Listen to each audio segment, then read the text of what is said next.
Right now at 5:30, Americans are being told to shelter in place in parts of Mexico after a targeted raid by the Mexican government killed one of the most notorious cartel leaders in the country. Welcome back. I'm Ryan Yamamoto, live here at SFO. The impacts from that cartel leader's death spreading far and wide. Some airlines have canceled flights to and from Puerto Vallarta, but other carriers like United are resuming those flights.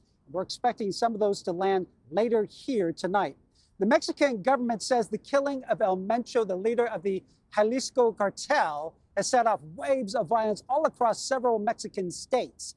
Clashes between security forces and cartel members have led to at least 70 deaths.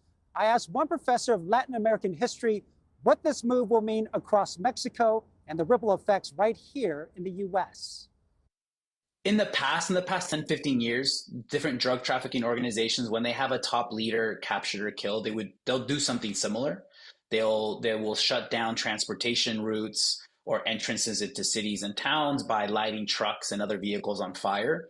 But the scale of this one, because it was across 15 states, that is unprecedented. Because in Mexico, tourism is such an important part of the national economy. Places like Puerto Vallarta tend to be very well defended and guarded by security forces. And there's an understanding by drug trafficking organizations that they shouldn't be messing around in those areas. Will we see a slowing of drugs into the United States, temporarily at least?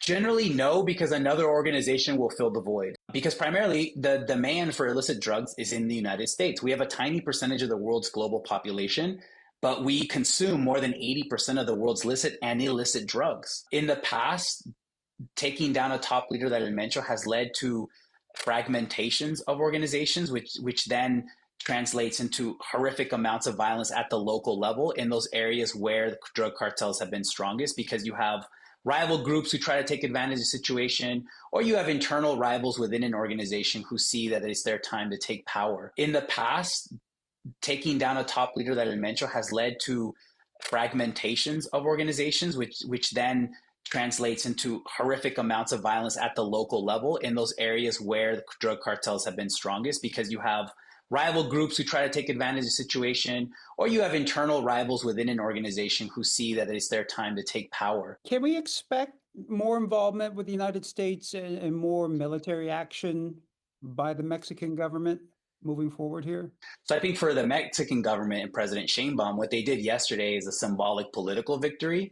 And also they were very clear in highlighting in this morning's press conference that this was a Mexican-led and organized military operation, but that they did use a U.S. intelligence. And I think that's also, a demonstration to Donald Trump that Mexico doesn't need the type of threats or outright military intervention that Trump has been threatening for the last 2 years. Again, some flights are leaving and arriving from Puerto Vallarta.